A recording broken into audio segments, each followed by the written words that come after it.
The morning sunlight filtered through the smudged windows of Mel's diner, casting long slanted beams across the faded red booths and checkered floor.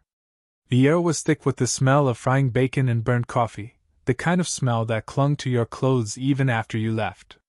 The old ceiling fans churned slowly above, struggling against the heat and humidity that had already settled over Carolina Springs like a wet blanket. The town moved at the same slow, creaking pace it always had, and no one expected anything different. Behind the counter, Clara James was already on her second pot of coffee, pouring for a regular who nodded without saying thank you. She didn't mind. She'd been serving the same faces for so long, the silence between them felt like conversation. Her name tag was cracked, the C barely visible, and her sneakers had lost their tread a year ago. But her smile was steady, practiced, a kind of armor that didn't crack no matter how rude a customer or how light the tips. Mel barked an order from the back, biscuits and gravy, extra sausage. Clara moved quickly, wiping her hands on her apron and grabbing plates, her movements fluid from years of repetition.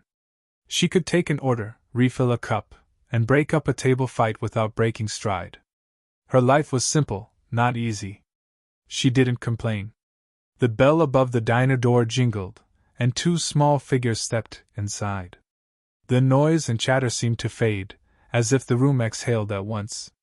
A boy, maybe 8, with clothes too big for his thin frame, and a girl, a few years younger, hiding behind him. Their cheeks were smudged with dirt, and their eyes, wide, alert, scanned the room like animals unsure of their safety. They didn't say a word. They didn't need to. Clara's eyes locked on them as they slid into the last booth by the window. No menus. No sound. Just the girl clinging to her brother's sleeve like it was the only thing keeping her from floating away. A couple of the regulars glanced over, then looked away, muttering. Mel leaned out from the pass, his voice low but sharp. You see them? Don't let 'em sit long if they ain't ordering. Clara didn't answer. She grabbed a water pitcher, filled 2 glasses, and walked over. The boy sat up a little straighter when he saw her, trying to look older, tougher. But Clara saw the tremble in his fingers. She placed the glasses down gently.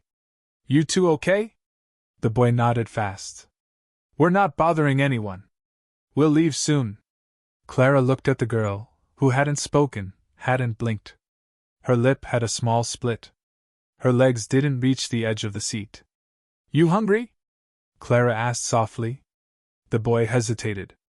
We're just resting. She smiled, warm and easy. Sit tight. Back in the kitchen, Mel saw her reach for the hot plate on the warming shelf. That's yours, he snapped. I know, Clara said, already plating it.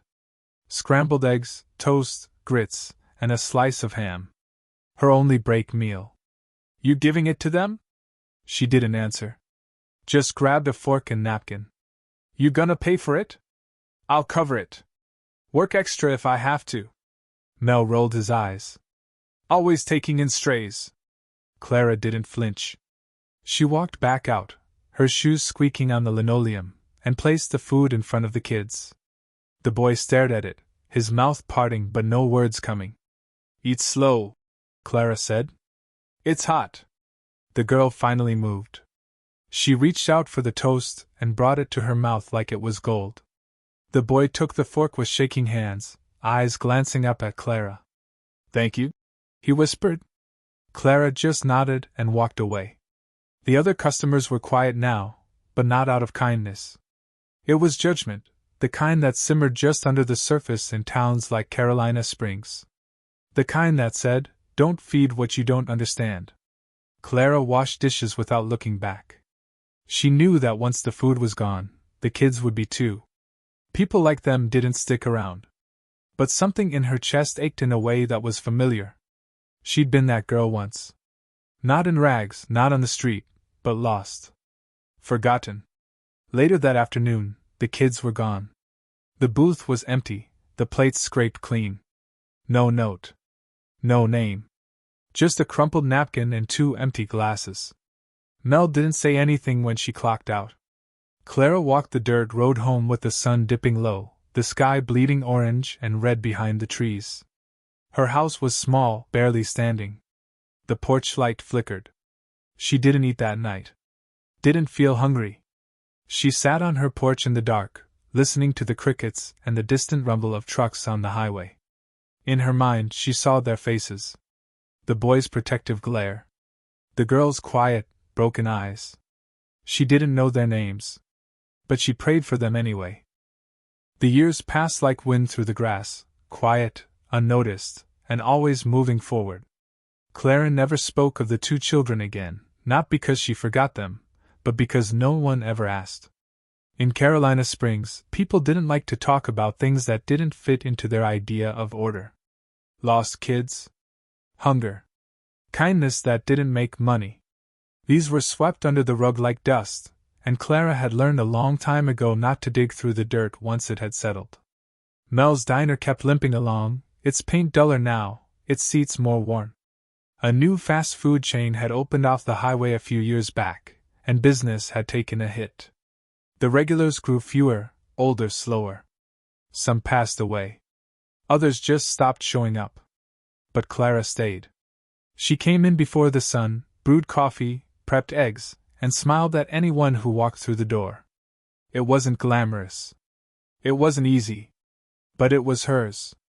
Her life had become a routine so familiar it wrapped around her like a blanket. Get up. Work. Go home. Check the mailbox even though there was never anything in it but bills and local flyers. The only excitement came when a tourist got lost and wandered in, surprised to find a place where you could still get a full breakfast for under $5. She'd offer them extra jam. They'd take a picture with the old jukebox. Then they'd leave. It was on one of those nothing special mornings that everything changed. Clara had just poured the first pot of coffee when a loud rumble filled the air. It wasn't thunder. It was something deeper, more powerful, vibrating in her bones. The lights in the diner flickered. Plates rattled. A few customers ducked instinctively. "What in the world?" someone muttered. People ran to the windows. Clara froze, coffee pot still in her hand, heart thudding. The sound grew louder, closer, until it filled the entire sky. Outside, dust and leaves swirled into a wild dance. Then she saw it. A sleek, black helicopter descending over the field behind the diner, big, military style, like something from a movie. It stirred the trees as it landed, wind roaring, blades chopping the air with force. The town's peace was shattered in an instant. Everyone inside the diner stared. Some pressed their faces against the glass. Others grabbed their phones. Cars pulled over along the road. It was the most excitement Carolina Springs had seen in a decade. Clara's hands were shaking. She didn't know why, but something in her soul stirred. A minute passed. Then the side of the helicopter opened. Two figures stepped out, dressed sharply. The man wore a tailored charcoal suit, his shoes gleaming despite the dirt.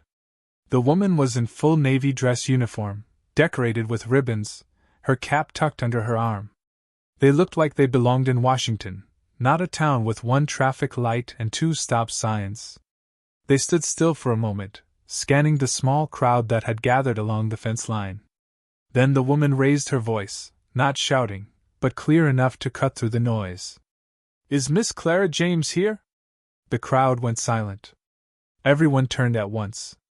Clara stood behind the diner window, coffee pot still clutched in her hand, the world spinning just slightly off balance. "Clara!" someone called. "They're asking for you." She blinked. Her feet felt rooted. Heat flushed her face. Why would people like that, strangers in military gear, riding in helicopters, know her name? She stepped outside slowly, the sun blinding at first. The wind from the rotors whipped her apron, tossed her curls into her face. The man and woman watched her as she approached, but not with cold stares or rigid posture. Their expressions were warm. Familiar. The man smiled first. "Miss James," he said. "It's good to finally see you again." Clara's brow furrowed. She studied him. He looked young, late 20s, maybe early 30s. Tall. Confident. But there was something about his eyes, deep brown, intense. "I'm sorry," she said cautiously. Do I know you? You knew us once, he replied. A long time ago. The woman stepped forward. Her voice softer but firm. We were just kids. Hungry. Cold. You gave us food. Sat us down in a booth when no one else would. Clara's breath caught. The memory hit her like lightning. The booth. The boy with the too big shirt. The silent little girl with the busted lip. The plate of eggs she gave away and never got back. The judgmental eyes. Mel's shouting in the back. And then they were gone. You're them? The man nodded. My name is Elijah. This is my sister, Ariana. And we've been looking for you for a long time.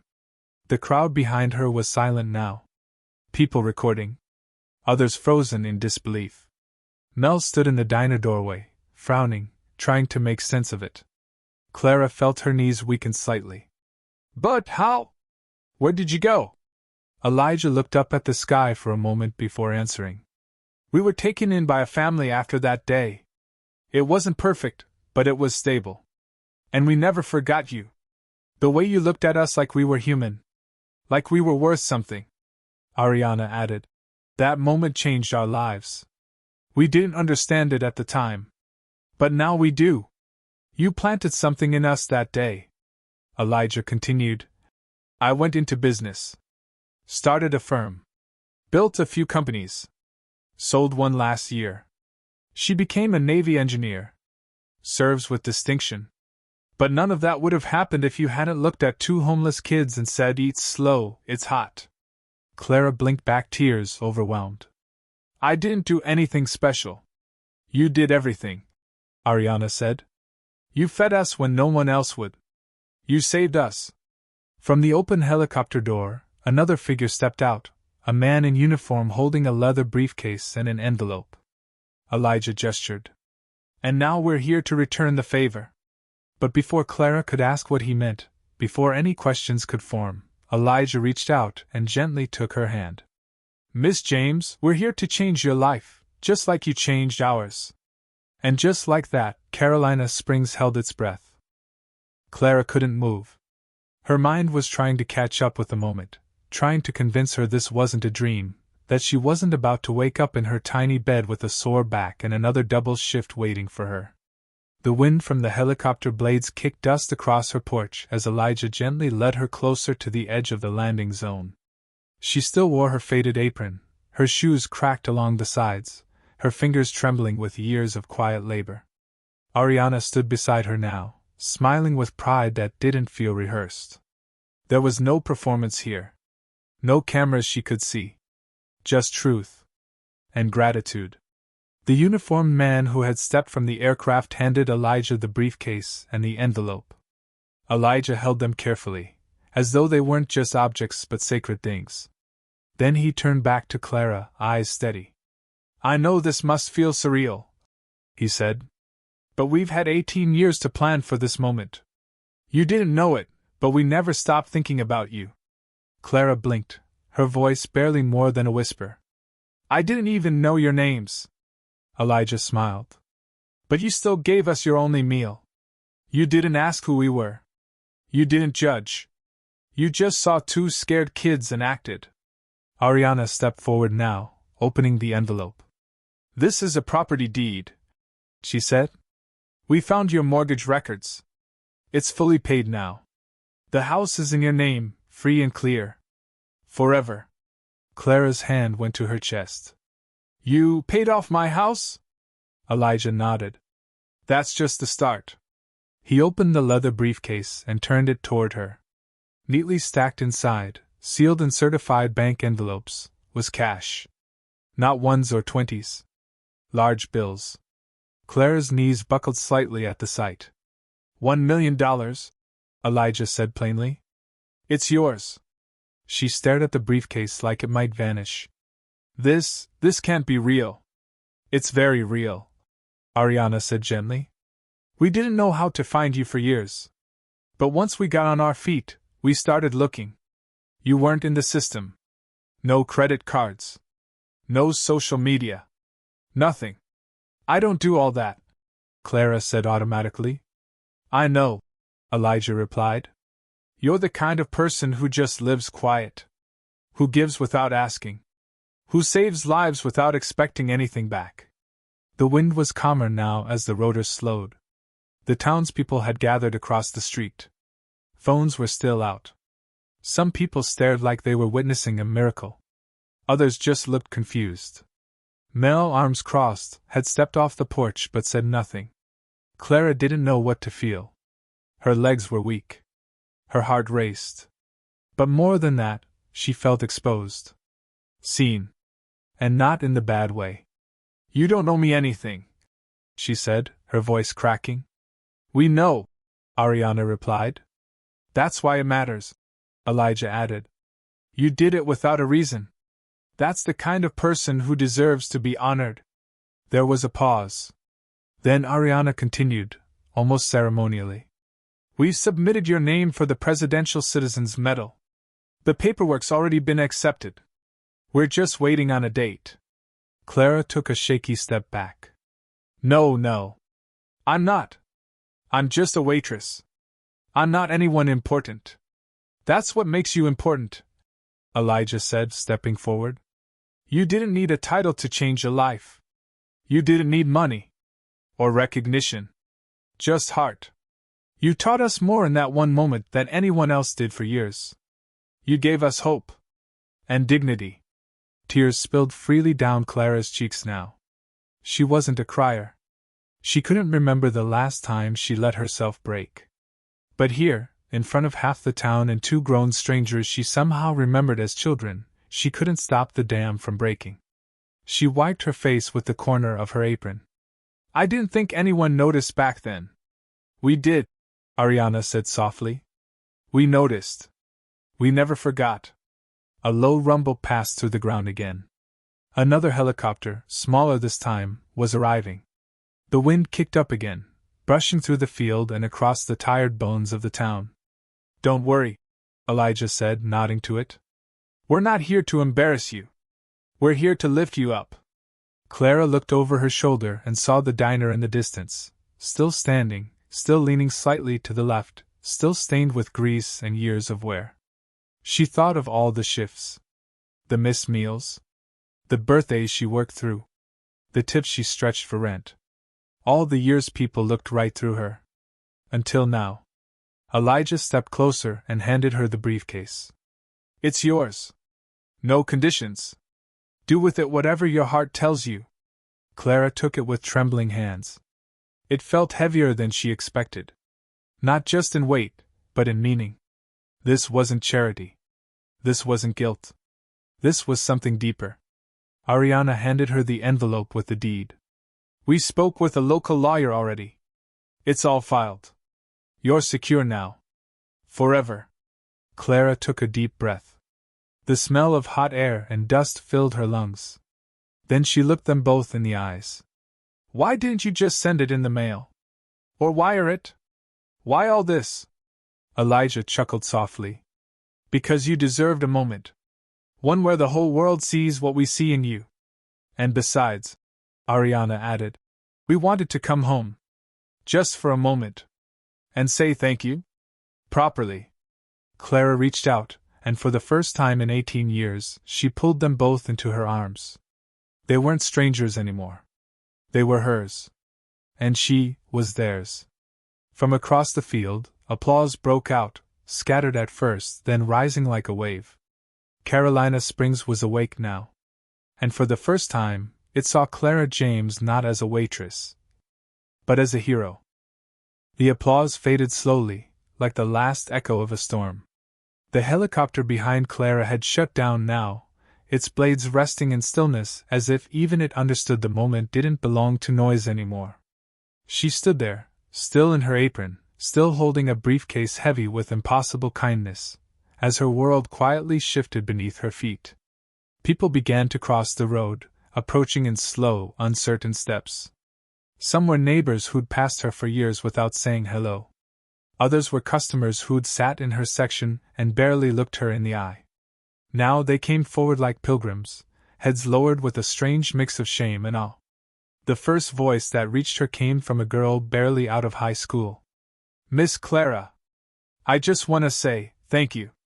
For everything you did. Even when nobody saw."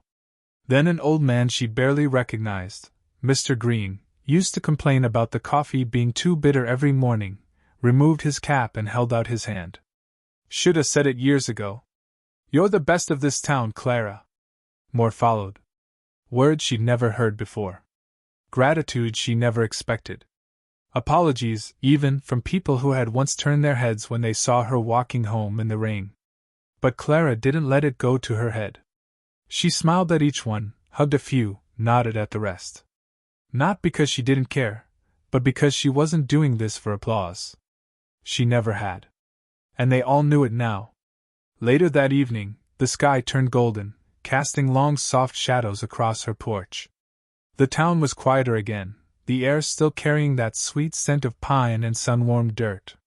The reporters had arrived by then, news vans parked just outside the diner's gravel lot. One of them asked to speak to her live on camera. She'd politely declined. She didn't want a spotlight. She didn't need a headline. All she wanted was peace. And maybe a moment to finally breathe. Inside her little house, the deed sat framed on her table already. One of the young reporters had gifted her the frame.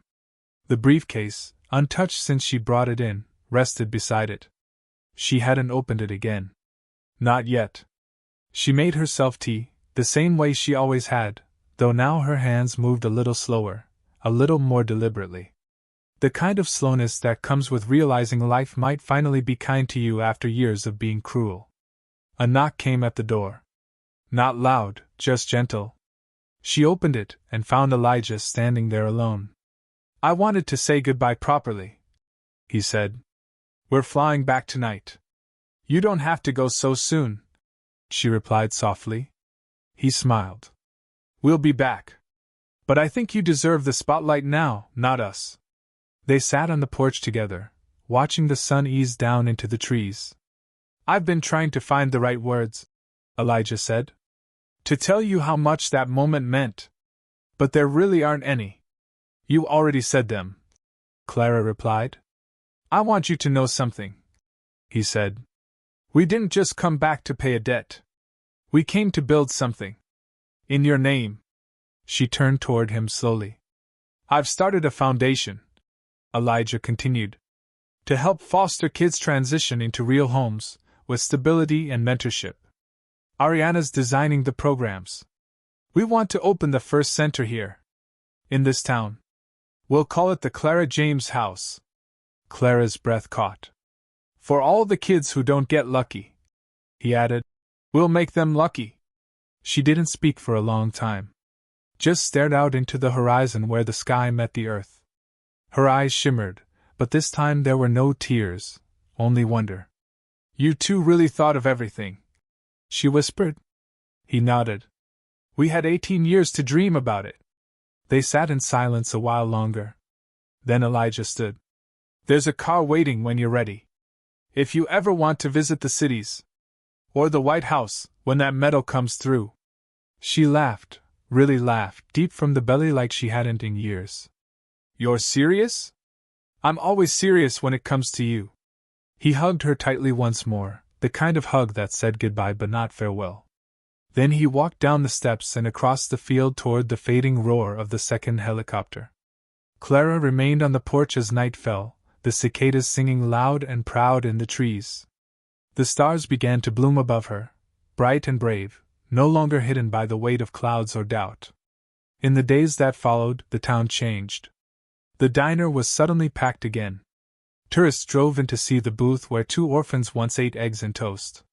Mel, humbled, offered to rename it Clara's Diner, but she refused.